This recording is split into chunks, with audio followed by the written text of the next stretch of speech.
Hi குக்கூத்த Sahai மாரி முட்டை தொக்கு செய்ய போகிறேன். அதுக்கு தேவையான பொருள்கள் 2 பல்லாரி பொடியாக நறுக்கினது, கொஞ்சம் கருவேப்பிலை, இஞ்சி பூண்டு ஒரு பேஸ்ட்டு, ஒரு ஸ்பூனு, 4 கிராம்பு, 2 பட்டை, 2 தக்காளி பொடியாக நறுக்கினது. இது மல்லித்தூள் ஒரு ஸ்பூனு, மிளகாத்தூள் ஒரு ஸ்பூனு, கரம் மசாலா அரை ஸ்பூனு, கறி மசால் தூள் அரை ஸ்பூனு, சோம்புத்தூள் அரை ஸ்பூனு, ஜீரகத்தூள் அரை ஸ்பூனு, 5 முட்டை அவிச்சு வச்சுருக்கேன்.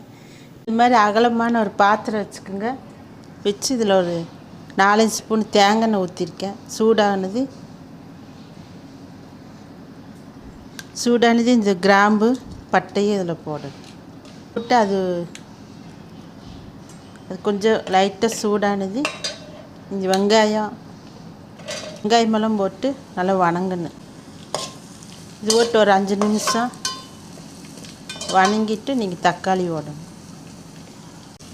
இந்த மாதிரி ஒரு 5 நிமிஷம் வணங்கினது நீங்கள் தக்காளி போடுங்க. தக்காளி, இஞ்சி பூண்டு பேஸ்ட்டு இது போட்டுறணும். இதில் போட்டு நல்லா வதக்கணும். வதங்கும்போது இது உப்பு போட்டுக்குங்க. உப்பு அரை ஸ்பூன், மஞ்சத்தூள், ஒரு மிளகாய் கட் பண்ணி போட்டுக்குங்க. போட்டு இந்த பொடியெல்லாம் போடணும். எடுத்து வச்ச பொடியெல்லாம் போட்டு ஒரு 2 நிமிஷம் இது வணங்கினதுக்கப்புறம் தண்ணி ஊற்றிக்குங்க. அளவு உங்களுக்கு எவ்வளோ தொக்கு வர அளவு இது நல்லா வற்றி வரணும். வற்றி வந்துட்டு முட்டை ஓடணும். இது மூடி வச்சுக்கோங்க.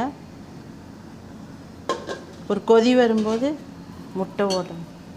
மூடி ஓப்பன் பண்ணி பாருங்கள். ஒரு கொதி வந்துடுச்சு. வந்ததுக்கப்புறம் இந்த முட்டை ஒன்று போடணும்.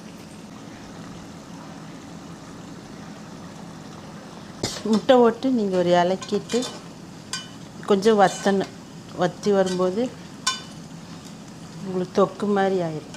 இது மாதிரி தொக்கு நல்லா வற்றி தொக்கு ரெடி ஆயிடுச்சு ஃப்ரெண்ட்ஸ். லாஸ்ட்டாக நீங்கள் ஒரு ஸ்பூனு சர்க்கரை ஓட்டுக்கணும். ஒரு ஸ்பூன் சர்க்கரை ஓட்டு ஒரு இலக்கிட்டு ஆஃப் பண்ணிடுங்க. ஓகே ஃப்ரெண்ட்ஸ்,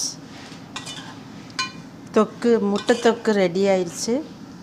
இது மாதிரி நீங்கள் செஞ்சு சாப்பிடுங்க. நல்லா டேஸ்ட்டாக இருக்குது.